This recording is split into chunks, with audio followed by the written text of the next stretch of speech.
One of the things that I really struggled with for a long time was understanding my why, but not knowing what to do about the how.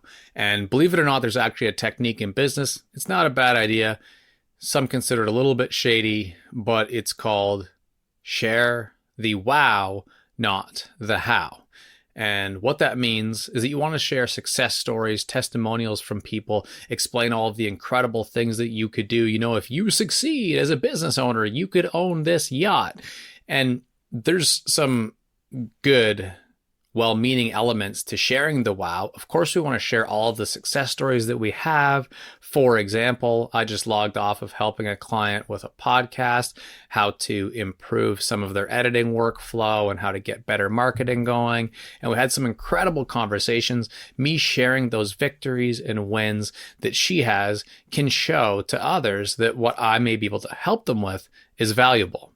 And in her case, she lost 100 pounds and now is able to go help people by losing weight themselves if that's a goal of theirs.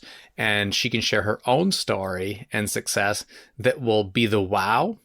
But then the good thing is she goes and shows the how. And so in this episode, I want to talk about some of the how when it comes to building business, because this is what I really struggled with. In the last episode, I talked about 7 mindset shifts that you need to make to succeed with your own business.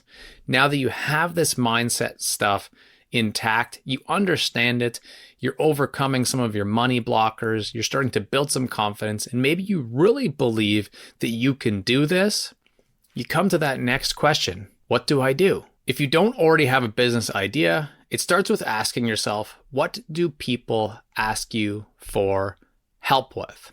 What could you teach is an overarching question that you can always ask yourself as you're trying to develop content for marketing, maybe episodes for your own podcast or YouTube channel, maybe some lead generation stuff, like something that someone can download. If you want to do some complimentary coaching calls to help people out, if you want to go teach a workshop or prepare a slide deck that helps people, maybe write an email. Either way, every single one of those things has that same question. What could you teach? What could you help people with? What do people come to you to learn? Don't get too stressed out about this stuff. I know it's easier said than done, because I used to worry, like, I like helping people with learning how to paint. I like helping people with podcasting. I like helping people in fitness. I like helping people be better parents. I like helping people improve their mindset. I love helping them with the creative stuff like filmmaking, podcasting, writing books. And there are so many ways that once you start to pay attention to things that you can help people with, there are so many different ways that you can help people. But which of those ways do you want to become a business, and which of those ways would be the easiest or the most pain-free one that could become a business is one of the questions that we need to figure out. So make it about momentum, not perfection, and ask yourself these 2 questions. Who are you selling to, and what problem are you solving?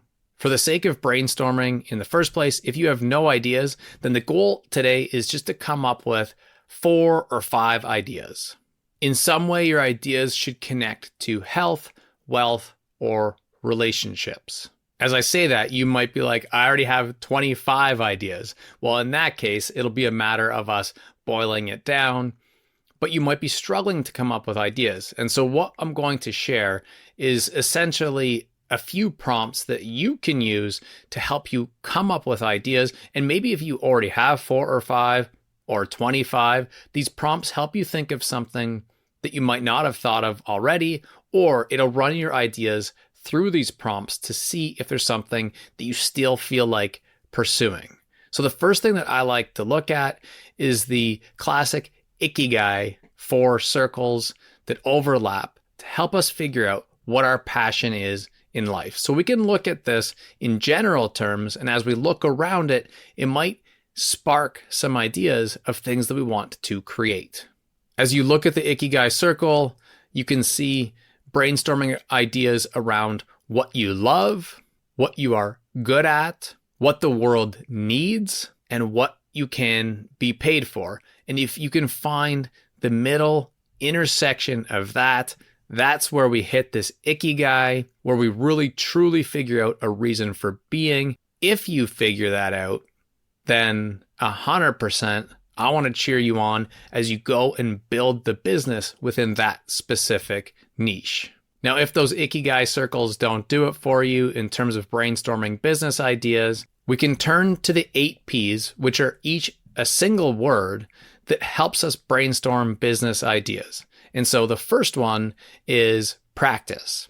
What things do you do? What do you practice? What skills do you have? Maybe you're already good at jujitsu and self-defense, and a beginner wouldn't know where to start. So you could really help them because you've already practiced. It's the things that you have experience with.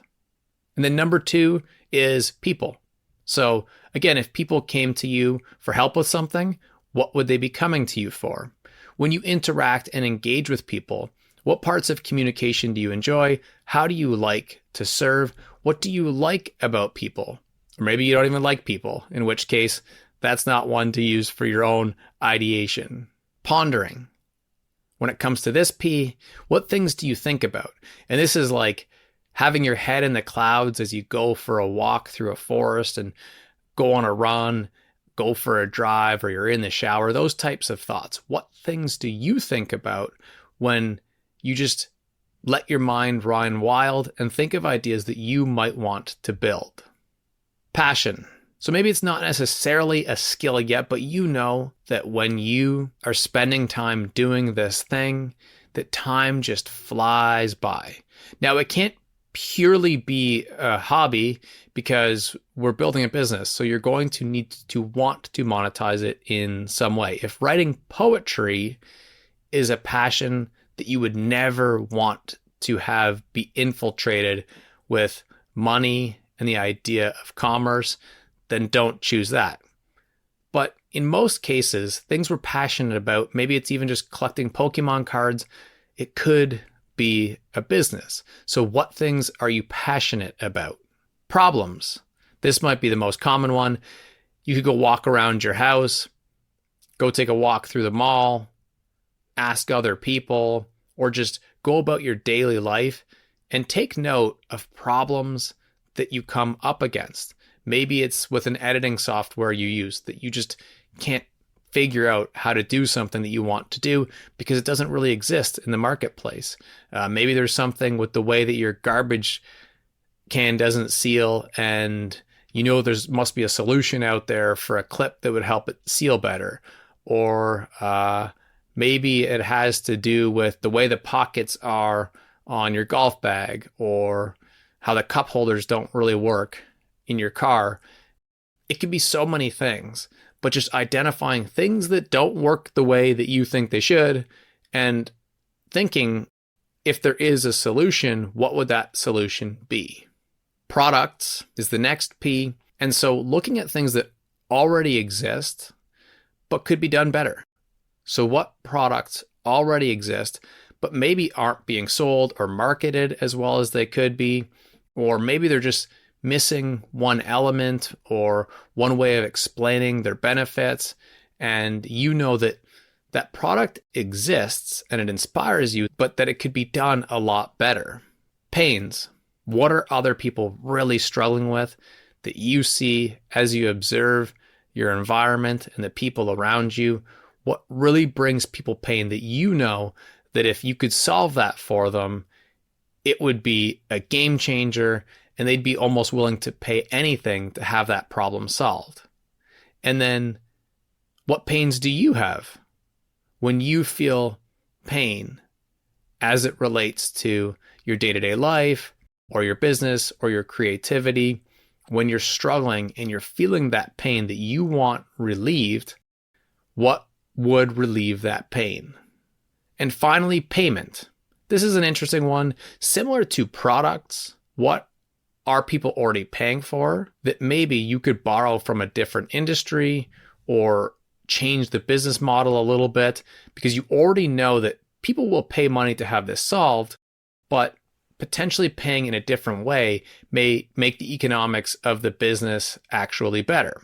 Or what things do you already pay for? Take a look through your bank statement and recognize what things that you make payments for, and allow those things to inspire you around the problem that you solve for people or the audience that you have, that you could charge people in a similar way to things that you are already paying for. If you're willing to pay for it, there are probably people that would be willing to pay for it in a similar way. Take each of those P's, go through them, use the Ikigai circle, and the goal is to just come up with 4 or 5 or, heaven forbid, 25 business ideas that you would be willing to start for you. Wishing you all the best as you think of your business ideas. Until next time, just keep learning.